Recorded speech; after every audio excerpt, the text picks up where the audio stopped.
एक झूठ को अगर 100 बार बोला जाए तो वो भी सच लगने लगता है। लेकिन याद रखिए, सच लगने और सच होने में बहुत फर्क होता है और सच जानना हम सबकी जिम्मेदारी है। नमस्कार, मैं हूं ऋचा अनिरुद्ध और आप देख रहे हैं द रियल स्टोरी।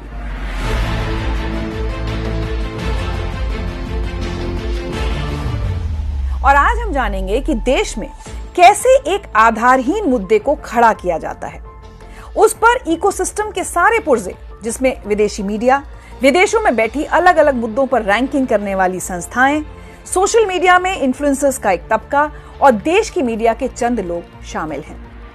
ये सब एक साथ एक मुद्दे पर शोर मचाना शुरू कर देते हैं और जब निर्णायक तौर पर इन मुद्दों का झूठ सामने आता है तो पूरा सिस्टम एकदम से शांत हो जाता है। लेकिन एक आधारहीन मुद्दे पर देश का समय बर्बाद करने के लिए ना तो उन्हें कोई ग्लानि होती है, ना कोई शर्म, बल्कि ये लॉबी फिर से एक नया फेक नैरेटिव फैलाने में जुट जाती है।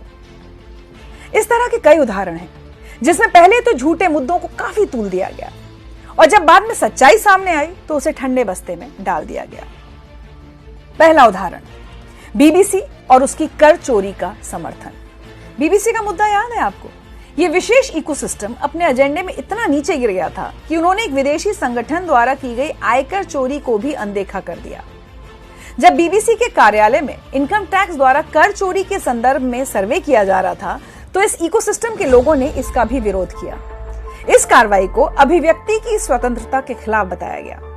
हद तो तब हो गई जब व्हाइट हाउस में भी इस पर सवाल पूछा गया, जबकि बीबीसी ने खुद बाद में 40 करोड़ रुपए की कर चोरी को स्वीकार किया। हद है, इस इकोसिस्टम ने कर चोरी पर हुई कार्रवाई को बेवजह 2002 दंगों पर बनी बीबीसी डॉक्यूमेंट्री से जोड़ा। एक ऐसी डॉक्यूमेंट्री जो भारत के सुप्रीम कोर्ट के फैसले के बावजूद तथ्यों के साथ खिलवाड़ करते हुए बनी थी। वैसे ये अकेला उदाहरण तो है नहीं। अब दूसरा देखिए, एक मुद्दा और याद होगा आपको, पेगासस। जब पेगासस प्रोजेक्ट की एक रिपोर्ट को आधार बनाकर भारत की पूरी सिक्योरिटी और इंटेलिजेंस सिस्टम को बदनाम और कमजोर करने में जुट गया था ये इकोसिस्टम। दावा ये किया गया कि देश भर में सैकड़ों फोन सरकार टैप करवा रही है।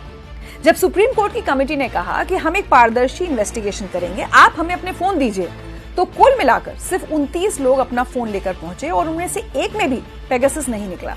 लेकिन तब तक देश विदेश में हंगामा किया गया, संसद नहीं चलने दी गई, भारत को बदनाम किया गया। यहाँ तक कि कांग्रेस नेता राहुल गांधी जी ने विदेश की धरती पर जाकर यह कह दिया कि उनके फोन में भी पेगासस है। सुप्रीम कोर्ट की कमेटी ने अपनी जांच के बाद कहा कि हमें एक भी फोन में पेगासस नहीं मिला। तो क्या हुआ? कुछ नहीं, होगा भी नहीं। अगला मुद्दा खड़ा हो जाएगा। तीसरा उदाहरण, राफेल के मुद्दे को कोई कैसे भूल सकता है? राफेल के मुद्दे को तो सबसे ज्यादा भुनाया गया था और इसे लेकर पूरे इकोसिस्टम ने भ्रष्टाचार का ऐसा झूठ फैलाया कि अंत में खुद ही उलझ कर रह गए। कांग्रेस नेता राहुल गांधी जी समेत पूरे इकोसिस्टम ने राफेल फ्रांसीसी फाइटर जेट के लिए डासो एविएशन के साथ सौदे के संबंध में बढ़ी हुई कीमतों और भ्रष्टाचार का मुद्दा उठाया और भ्रम की स्थिति पैदा की। सुप्रीम कोर्ट में चल रही कार्रवाई के बावजूद संसद एक बार फिर बाधित हुई। सुप्रीम कोर्ट ने दस्तावेजों की समीक्षा के बाद राफेल जेट की खरीद पर केंद्र सरकार को क्लीन चिट जारी कर दी, वो भी एक बार नहीं, दो बार।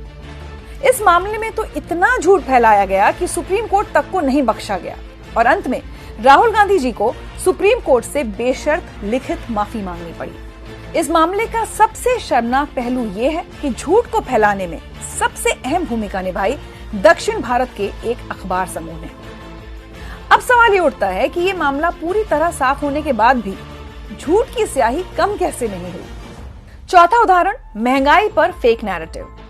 जब ये लॉबी इन्फ्लेशन पर बात करती है तब वो दुनिया भर के संदर्भ को आपके सामने रखकर बात नहीं करती। जहां अमेरिका, यूके और बाकी यूरोप में कोविड के बाद उनकी नीतियों के कारण महंगाई 40-50 साल में अपने चरम पर है, ऐसे में भारत ने अपनी औसत महंगाई को 5% से भी कम पर रोक कर रखा है।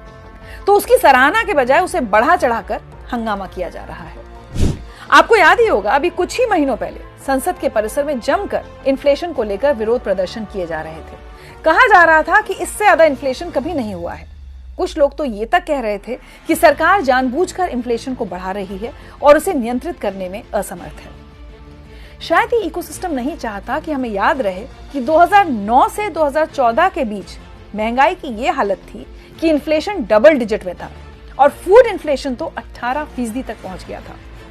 महंगाई का सच ये है कि कोविड में अपनी अपनी अर्थव्यवस्था को मैनेज करने के लिए विकसित देशों ने जो कदम उठाए, उसी का दुष्परिणाम है कि उन देशों में महंगाई की दर अब तक रिकॉर्ड तोड़ स्तर पर बनी हुई है, जबकि भारत में सोची समझी आर्थिक नीति ने महंगाई को एक स्तर के ऊपर बढ़ने ही नहीं दिया और पिछले कुछ महीनों में ये 5% से भी नीचे है।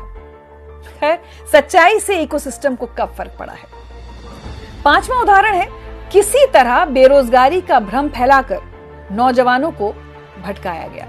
एक भ्रामक प्रचार रोजगार के बारे में फैलाया जाता है, वो ये है कि पिछले कुछ सालों में युवाओं के लिए रोजगार के नए अवसर नहीं आ रहे। चलिए देखते हैं 2 मुख्य आंकड़े। उद्यम पोर्टल के अनुसार 2017 से 2023 के बीच सिर्फ एमएसएमई सेक्टर में ही 6.5 करोड़ से ज्यादा लोगों को रोजगार दिया गया है। आरबीआई की दिसंबर 2022 की बुलेटिन के अनुसार डिजिटल इकोनॉमी के माध्यम से 2014 से 2022 के बीच में लगभग 6.25 करोड़ नौकरियां सृजित हुई। रोजगार देने का यह सिलसिला सिर्फ यहीं तक सीमित नहीं है। जल्दी से मैं आपको कुछ और आंकड़े बताती हूँ। मुद्रा योजना के तहत सिर्फ 3 साल में यानी 2015 से 2018 के बीच लगभग 1.25 करोड़ लोगों को नए रोजगार प्राप्त हुए। 2018 से 2023 के बीच उसी अनुपात में मुद्रा योजना ने और भी रोजगार सृजित किए हैं। लेकिन रोजगार देने में सिर्फ मुद्रा ही नहीं, prime minister employment generation programme, khadi, पर्यटन, गिग अर्थव्यवस्था, पीएम आवास और हर तरह के इंफ्रास्ट्रक्चर डेवलपमेंट में आई क्रांति ने करोड़ों युवाओं को आजीविका से जोड़ा है। मुझे लगता है कि अपने एजेंडा के लिए देश के युवाओं को गुमराह करना गलत है। 6वां उदाहरण, चीन सीमा संघर्ष। चीन को लेकर भ्रम की स्थिति। चीन भारत सीमा विवाद के मुद्दे को लेकर संसद के कार्य को ठप कर दिया गया और पूरे प्रचार तंत्र के माध्यम से यह भ्रम की स्थिति पैदा की गई कि भारत चीन के दबाव में है। चीन के मुद्दे पर इन्होंने ऐसी अफवाह फैलाई कि हमने चीन को अपनी जमीन दे दी, जबकि असलियत यह है कि चीन जहां घुसने की कोशिश कर रहा था उसे वहीं रोका गया और मुंह तोड़ जवाब दिया गया। हाँ, भारत की जमीन चीन के पास है और सिर्फ चीन ही नहीं, पाकिस्तान के पास भी है। पर यह जमीन कब गई ये मैं नहीं, 2012 में राज्यसभा में तत्कालीन सरकार के बयान से जानते हैं। पाकिस्तान ने हमारी लगभग 78,000 वर्ग किलोमीटर जमीन पर अवैध तरीके से जबरन कब्जा कर रखा है और जम्मू और कश्मीर में चीन का अवैध कब्जा लगभग 38,000 वर्ग किलोमीटर का है।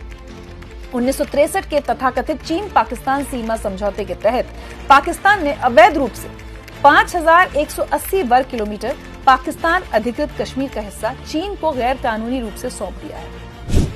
ये सब कब हुआ था? 1948 और 1962-63 के बीच में, आज नहीं। अब तो बल्कि चीन को मुंहतोड़ जवाब दिया जा रहा है। जब सोशल मीडिया पर भारत के लोगों ने ही इकोसिस्टम के इस झूठ का भी पर्दाफाश कर दिया तो ये लॉबी फिर नए मुद्दे की तलाश में लग गई। अब 7वां उदाहरण, सेंट्रल विस्टा। जब सेंट्रल विस्टा प्रोजेक्ट की बात उठी तब इस इकोसिस्टम ने कहा था कि ये प्रोजेक्ट इंडिया गेट के पास के बगीचों की हरियाली को समाप्त कर देगा और इंडिया गेट के महत्व को समाप्त कर देगा। सवाल उठने लगे कि सरकार को सेंट्रल विस्टा बनाने के लिए मंजूरी कैसे मिली और ये सुप्रीम कोर्ट में एक बार नहीं बार बार गए और अंततः सुप्रीम कोर्ट को उन्हें फटकार लगानी पड़ी। और आज जब रीडेवलप्ड सेंट्रल विस्टा नजर आता है तो इनमें से कोई नहीं कहता कि हम गलत थे और हम बिना मतलब के हंगामा कर रहे थे। ऐसे बहुत सारे मुद्दे हैं जिन्हें इस विशेष इकोसिस्टम द्वारा उठाया गया और महीनों बेबुनियाद नैरेटिव चलाया गया। जैसे जेईई परीक्षा का ही मामला ले लीजिए, उसके लिए एक माहौल बनाया गया कि बच्चे जेईई की परीक्षा कैसे देंगे। फिर नीट को लेकर यह चलाया गया कि सरकार बच्चों के साथ गलत कर रही है और सुप्रीम कोर्ट तक ये मामला ले जाया गया। ये लॉबी बच्चों के करियर तक से खिलवाड़ कर रही थी, लेकिन अच्छी बात यह है कि बच्चे उनकी बातों में नहीं आए और परीक्षा देने बैठे। एक बहुत ही वेल प्लान्ड और स्ट्रक्चर्ड तरीके से एक के बाद एक फेक नैरेटिव चलाने के चंद उदाहरण ही मैंने आपको गिनाए, लेकिन ये लिस्ट है बहुत लंबी। तो मेरा सवाल आप सबसे यह है कि इस इकोसिस्टम की सच्चाई जानने के बाद हमें क्या करना चाहिए?